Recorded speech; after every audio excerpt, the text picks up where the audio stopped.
৩০তম প্রতিষ্ঠা বার্ষিকীতে south east bank আয়োজন করেছে এক বর্ণাঢ্য অনুষ্ঠান। শনিবার বাংলাদেশ চীন মৈত্রী সম্মেলন কেন্দ্রে আনন্দঘন পরিবেশে উদযাপন করা হয় দিনটি।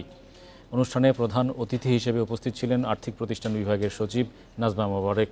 এই ঈদে জামা জুতো অ্যাক্সেসরিজের ডিসকাউন্ট।